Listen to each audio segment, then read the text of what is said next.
예수님은 두 가지 목적을 이루시기 위해서 이 세상에 오셨습니다. 하나는 죄로 말미암아 죽을 수밖에 없는 우리를 살리시기 위해서 오셨습니다. 우리의 죄를 용서하시고 하나님의 자녀로 삼으시기 위해서 오셨습니다. 그 말씀이 마가복음 10장 45절에서 이렇게 기록되어 있습니다. 인자가 온 것은 섬김을 받으려 함이 아니라 도리어 섬기려 하고 자기 목숨을 많은 사람의 대속물로 주려 함이니라. 그게 한 가지라면 다른 한 가지, 예수님은 세상에 그의 교회를 세우시기 위해서 오셨습니다. 그의 몸된 교회를 세우시기 위해서 오셨습니다.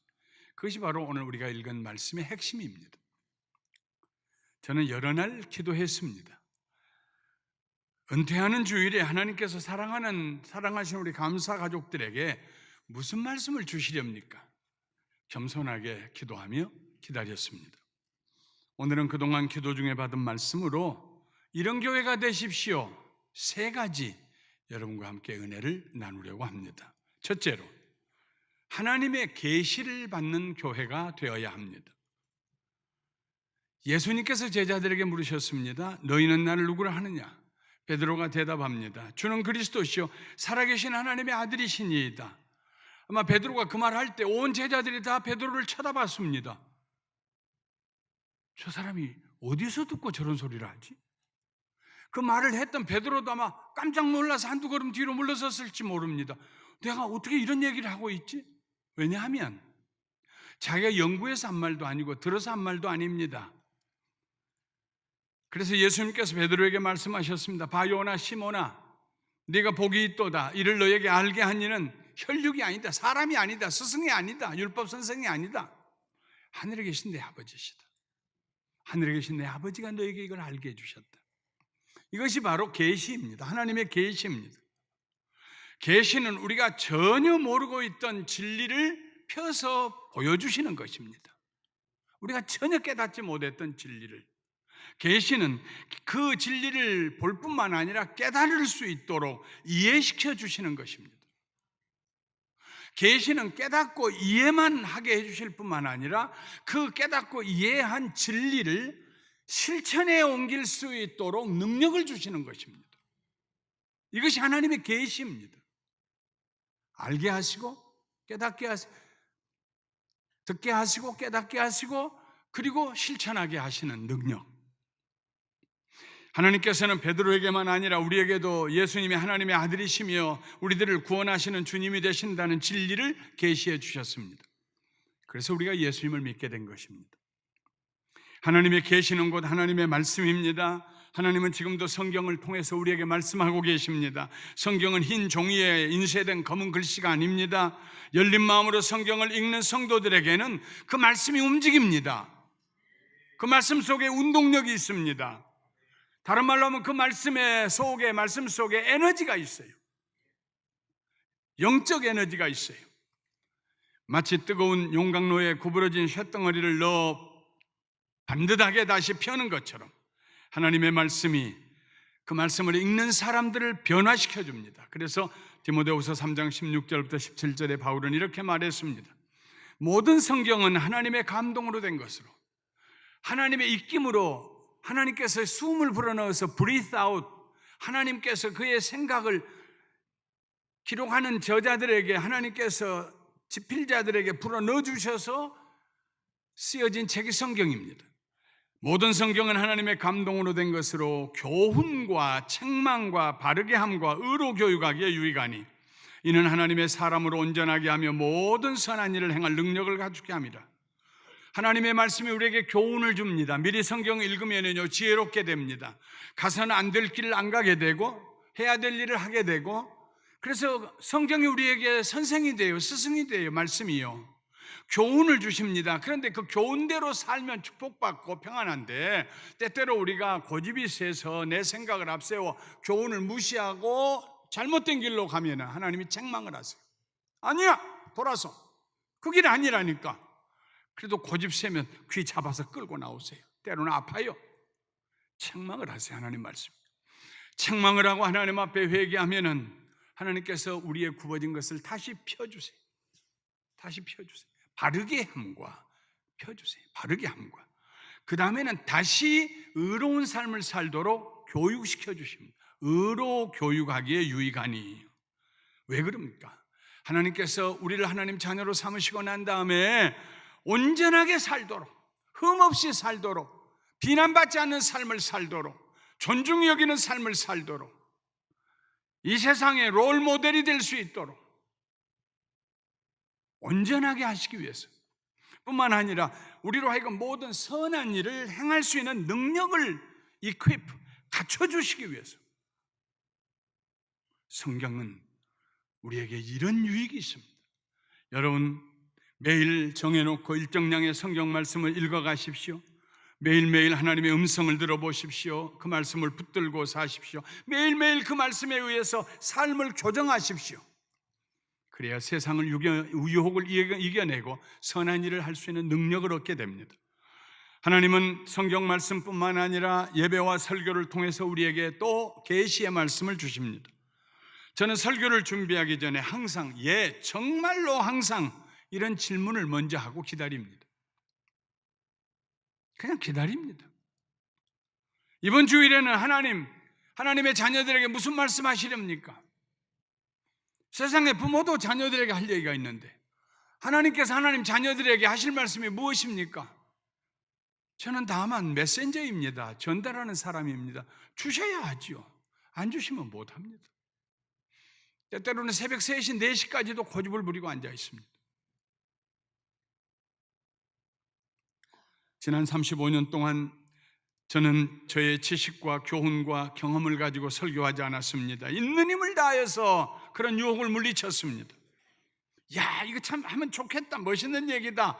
그런데 하나님의 말씀과 상관이 없으면은, 주제와 상관이 없으면은 가차없이 잘라냈습니다. 하나님의 계시가 들려오는 교회, 하나님의 개인적이고 인격적인 말씀이 선포되는 교회, 그래서 예배가 끝나고 나면 모든 성도님들이 오늘 하나님이 나에게 이런 말씀을 주셨습니다 하는 확신을 가지고 돌아갈 수 있는 교회. 저는 항상 두렵고 떨리는 말씀으로 그렇게 말씀을 준비해 왔습니다. 앞으로도 저를 이어 감사하는 교회를 섬겨주실 구봉주 목사님의 설교를 겸허하고 진지한 자세로 들어보십시오. 주일마다 목사님을 통하여 하나님의 계시의 말씀을 듣게 될 것입니다. 우리 구 목사님의 가슴 속에는 오직 예수님밖에 없어요. 저는 확신합니다. 목사님의 설교 말씀을 통해서 여러분 하나님의 계시의 말씀을 듣게 될 것입니다. 할렐루야. 하나님께서는 성경과 설교 말씀뿐만 아니라 주의 종의 권면을 통해서도 말씀해 주십니다. 성령님의 인도와 하나님의 말씀에 바탕을 두고 목사님께서 여러분을 사랑으로 권면하시거든 목사님의 권면에 기꺼이 설득당하십시오. 그것이 축복입니다. 설득당하십시오. 반드시 하나님의 특별한 은혜를 체험하게 될 것입니다. 지난 주간에 성도님 한 분으로부터 이메일을 받았습니다. 그분의 허락을 얻고 그 중에 일부분을 읽어드리려고 합니다. 그분은 우리 교회에 와서 예수님을 믿고 아주 남달리 열심히 뜨거웠습니다. 그런데 주변을 보니까 다 열심을 내는 것 같지가 않아요. 뭐 하자고 그래도 따라오려고 하지 않아요. 하루는 저를 찾아와서 목사님 이제 교회를 떠나겠습니다 하고 말했습니다. 제가 그분에게 사랑으로 간절히 권면했습니다. 그리고 1년 반이 지나서 이런 메일을 보내왔습니다. 목사님, 지금으로부터 1년 6개월 전에 저의 교만함 때문에 교회를 떠나가겠다고 한 적이 있었습니다. 그때 목사님께서 저를 불러 권면해 주셨습니다. 떠나더라도 앞으로 1년 동안 3명만 전도하시고 그 다음 다시 생각해 보라고 하셨습니다. 그래서 순종하는 마음으로 지난 8월부터 12월까지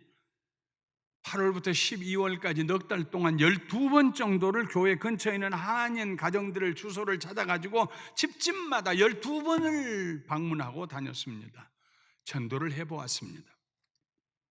그런데 아무런 열매도 맺히지 못했습니다. 지금 생각해 보면 참 감사합니다.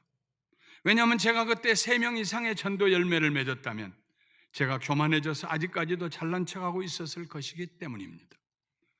저는 그동안 저의 교만함에 대하여 많은 생각을 하게 되었습니다. 그래서 목사님께 진심으로 감사드립니다. 목사님께서 저에게 영적인 사랑을 베풀어 주셨기 때문입니다. 앞으로 저는 목사님과 나누었던 3명의 전도 열매를 반드시 맺기를 기도하고 있습니다. 그러나 이 일이 저의 능력으로 되지 아니하고 오직 성령님의 능력으로만 된다는 진리를 이제야 깨달았습니다.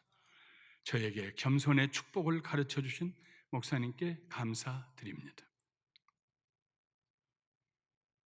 교회에는 계시가 있어야 합니다. 하나님의 말씀 성경을 읽으면서, 설교를 들으면서, 권면을 들으면서 하나님의 뜻을 깨달아야 합니다. 둘째로, 영적 전투에서 승리하는 교회가 되어야 합니다. 하나님의 계시를 받고 예수님을 구주로 고백한 베드로에게 예수님께서 말씀하셨습니다.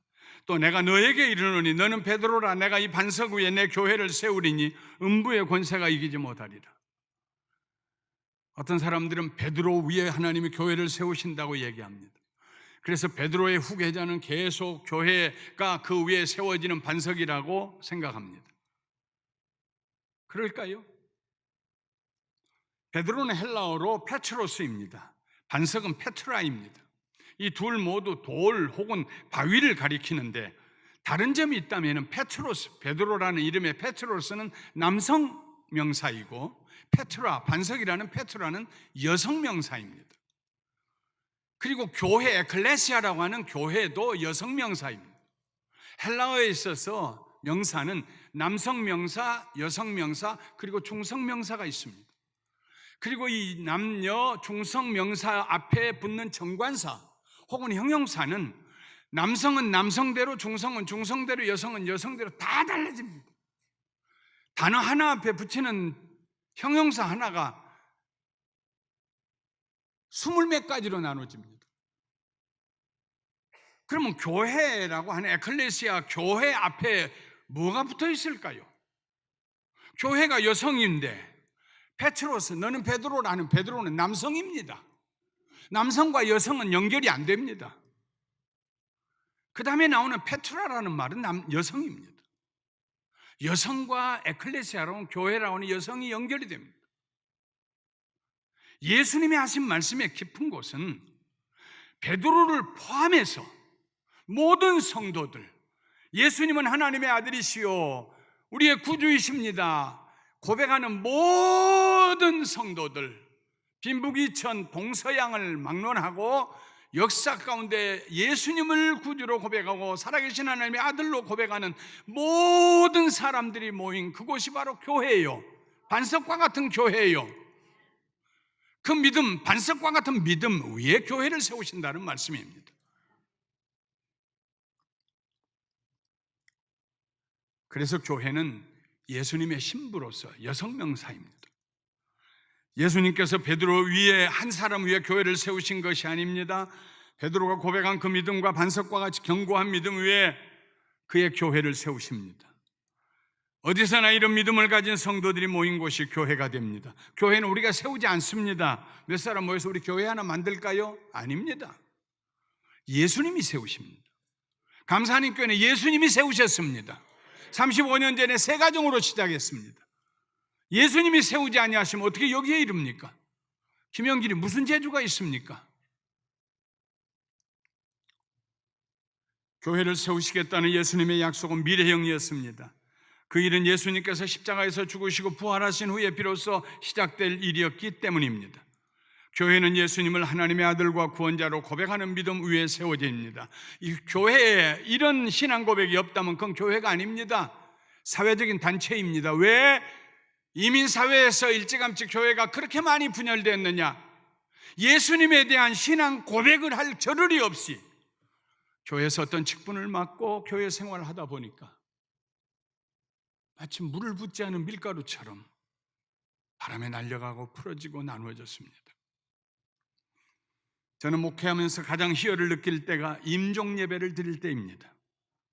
지난 주간에도 말기암으로 투병하고 계시던 성도님을 병원으로 신방했습니다. 의식을 잃고 계시던 분이 여보 김영길 목사님 오셨어요 하고 부인이 흔드니까 간단하게 눈을 떴습니다. 저는 그 기회를 놓치지 않고 신앙을 고백시켜 드렸습니다. 예수님을 구주로 믿으시냐고 묻는 말에 그분이 고개를 끄덕거렸습니다. 예수님이 십자가에서 흘리신 보혈의 공로로 죄가 사함받은 것을 믿으시냐고 고개를 끄덕거렸습니다.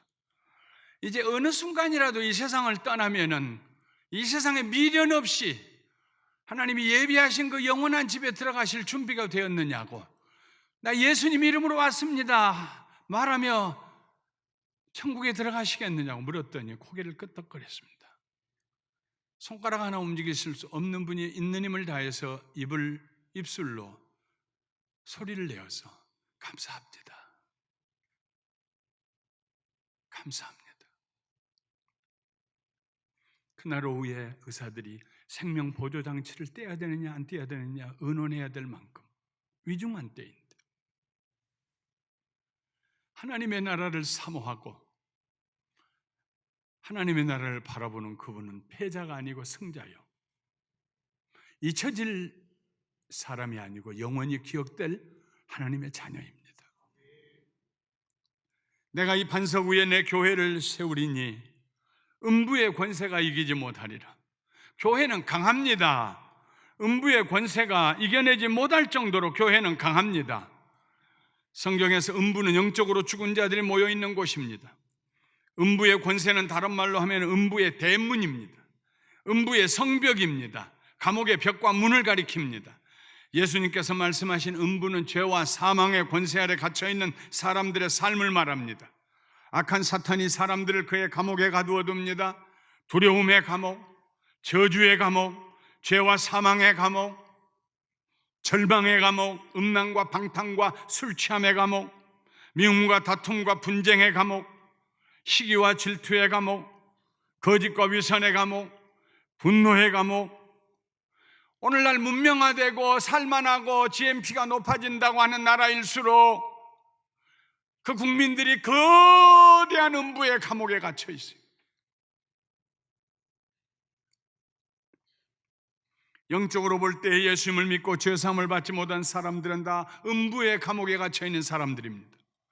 아무도 자기 힘으로 그 감옥에서 나올 수가 없습니다. 그런데 예수님께서 그 음부의 권세를 깨뜨리셨습니다. 사망의 권세를 이기셨습니다. 이제는 예수님께서 세우신 교회가 예수 이름 권세로 그 음부의 성벽을 무너뜨리고 대문을 부수고 들어가서 갇혀있는 자들, 어둠에 갇혀있는 자들을 구해내어야 합니다. 영적으로 볼 때 교회는 방어형이 아닙니다. 공격형입니다. 구원이라는 단어가 어떻게 방어형입니까? 적군의 포로로 되어 있는 병사를 찾으러 들어가는데, 몇 사람이 들어가는데 그게 어떻게 방어가 됩니까? 공격이죠. 세상에 그보다 더 강력한 공격은 없습니다. 교회는 공격형입니다.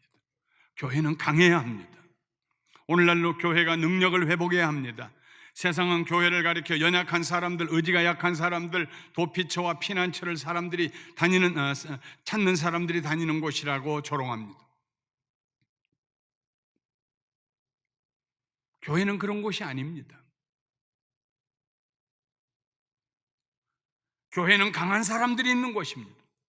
죄를 이긴 사람들, 자기 자신의 옛사람, 그 옛사람의 탐욕과 정욕을 절제하고 이겨낸 사람들, 원수를 사랑하는 사람들, 오른편 뺨을 때리는 사람과 죽게 아니면 살기로 싸우지 않고 웃으면서 이쪽도 뺨 하나 더 있는데요 하고 내놓을 수 있는 사람들. 강하지 아니하면은 그렇게 살 수 없는 사람들이 모인 곳이 바로 교회입니다. 교회는 그 강함을 사랑으로 표현합니다. 사랑으로 가서 음부에 갇힌 이들을 구원해냅니다. 전도합니다. 사랑하는 성도 여러분, 우리 감사하는 교회는 대를 물려서 강한 교회가 되시기를 주님의 이름으로 축원합니다. 우리 감사하는 교회는 영적으로 강하기 때문에 한 번도 분열하지 않았습니다. 자기 의견을 내놓고 저 사람하고 나하고 의견이 달라 하고 말하고 싶은 생각이 왜 없었겠어요? 그러나 강하게 성령의 도우심을 받아 자기를 꺾어버린 사람들이 모인 것입니다. 한 번의 다툼도 없었습니다. 우리 교회는 강하기 때문에 서로를 겸손함으로 섬겼습니다. 우리 장로님들이 강하기 때문에 나 장로야 하고 다니지 않았습니다. 겸손할 수 있었습니다. 그것이 강한 교회입니다. 그 강함 앞에 음부의 권세가 버티지 못하고 무너집니다. 그래서 우리 교회는 처음으로 예수님을 믿는 분들이 많습니다. 처음으로 예수님을 믿고 교회에 와서 뭐부터 경험하느냐 하면 흐르는 눈물부터 경험합니다. 많이 웁니다. 목사님, 말씀 들을 때마다 저는 너무 많이 울어요. 사람의 눈에서 눈물을 흘리게 하는 거, 그 강한 것입니다. 제가 설교 잘해서 그러나요? 아닙니다. 하나님의 영이 함께 하시기 때문에.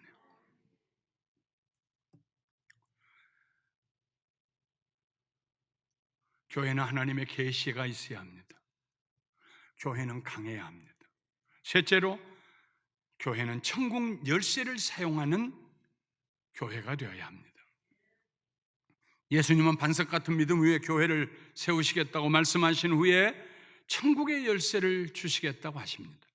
내가 천국 열쇠를 너에게 주리니 네가 땅에서 무엇이든지 매면 하늘에서도 매일 것이요 네가 땅에서 무엇이든지 풀면 하늘에서도 풀리리라. 베드로의 동상이나 그림을 보면 반드시 100% 열쇠 하나가 나옵니다. 하나님 베드로에게 열쇠를 주셨다고. 그리고 그의 후계자들인 교황들이 다 마음대로 그의 입에서 나오는 말은 성경 말씀 못지않는 권위를 갖는다고, 열쇠를 가졌다. 예수님께서 베드로에게 열쇠를 주셨을까요? 그러면 그 열쇠는 벌써 다 녹아서 땅속에 없어졌을 텐데요.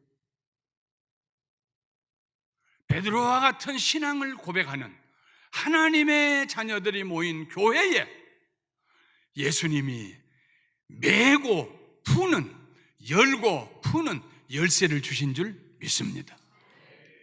오늘날 우리 교회들이 열쇠를 분실하면 안 됩니다. 나 그거 사용해 본 적도 없는데요. 그렇게 말해도 안 됩니다. 교회는 예수님께서 주신 이 특별한 열쇠를 사용해야 합니다. 한 사람뿐만 아니라 몇 사람이 함께 모이면서 기도로 사용해야 합니다. 이 열쇠로 먼저 악한 사탄의 관계들, 간사한 계획들을 묶어내야 합니다. 어둠의 권세들을 묶어야 합니다. 서로 다투게 하고 분열하게 하는 모든 부정적인 생각들을 묶어야 합니다. 별일도 아닌데 부부 사이에 서로 날카로운 무기를 동원하고 싸우는 거, 그렇게 하고 싶은 부부가 누가 있습니까? 뒤에서 사탄이 조종하기 때문이죠. 그때 돌아서서 예수의 이름으로 사탄을 묶을 수 있어야 합니다. 저주와 파괴의 생각들을 예수님의 이름으로 대적하고 묶어야 합니다. 세상의 정욕과 탐욕으로 우리를 넘어뜨리려는 악한 세력들을 묶어야 합니다. 우리의 마음에 열등의식을 심어주고 자책하게 하는 악한 영을 묶어야 합니다. 우리의 자녀들을 유혹하는 악한 사탄의 세력을 묶어야 합니다. 야고보 선생은 야고보서 4장 7절에 이렇게 말했습니다. 그런즉 너희는 하나님께 복종할지어다. 하나님 편에 서라는 것입니다. 마귀를 대적하라. 그리고 두고 보아라. 그러면 마귀가 너희를 피하리라. 마귀를 대적하라. 그리하면 너희를 피하리라. 교회는 이 특별한 열쇠를 사용하여서 사탄의 세력을 묶어버릴 뿐만 아니라, 잠궈버릴 뿐만 아니라 하늘 창고의 문을 열어야 합니다. 하나님의 축복이 우리와 이웃들에게 임하도록 열어야 합니다. 영적으로 갇혀있는 자들에게 복음을 전해서 그들을 얽어매고 있는 사슬을 풀어주어야 합니다. 사회적으로 억눌려 있는 자들에게 하나님의 사랑을 전하여 일어나게 해줘야 합니다. 병든 자에게 치료를 선포하고 절망 가운데 있는 자에게 소망을 심어주어야 합니다. 가난한 자에게 부어주신 하나님의 은혜를 들려주고 상처받은 영혼들에게 위로를 전해주어야 합니다. 여러분, 집 열쇠는 잃어버려도 예수님이 주시는 열쇠는 절대로 잃어버리지 마시기를 주님의 이름으로 축원합니다. 찬송가 96장의 가사는 우리가 천국 열쇠를 사용할 때 어떤 일이 일어나는지 소상하게 들려주고 있습니다. 예수님은 누구신가? 우는 자의 위로와 없는 자의 풍성이며 천한 자의 높음과 잡힌 자의 노임되고 우리 기쁨 되시네. 예수님은 누구신가? 약한 자의 강함과 눈먼 자의 빛이시며 병든 자의 고침과 죽은 자의 부활되고 우리 생명 되시네. 예수님은 누구신가? 추한 자의 정함과 인생 살아온 길이 누추한 사람 예수 믿으면 깨끗해져요. 죽을 자의 생명이며 죄인들의 중보와 멸망자의 구원되고 우리 평화 되시네. 예수님은 누구신가? 온 교회의 머리와 온 세상의 구주시며 모든 왕의 왕이요 심판하실 주님 되고 우리 영광 되시네. 여러분 사시면서 찬송가 96장의 이 모든 일들이 우리와 우리 주변에 이루어질 수 있도록 열쇠 넣고 문을 여시기를 주님의 이름으로 축원합니다. 예수님께서 주신 열쇠는 베드로의 그림에 나오는 열쇠가 아닙니다. 바로 예수님 자신입니다. 내가 너희들에게 나를 준다, 내 이름을 준다는 말씀입니다.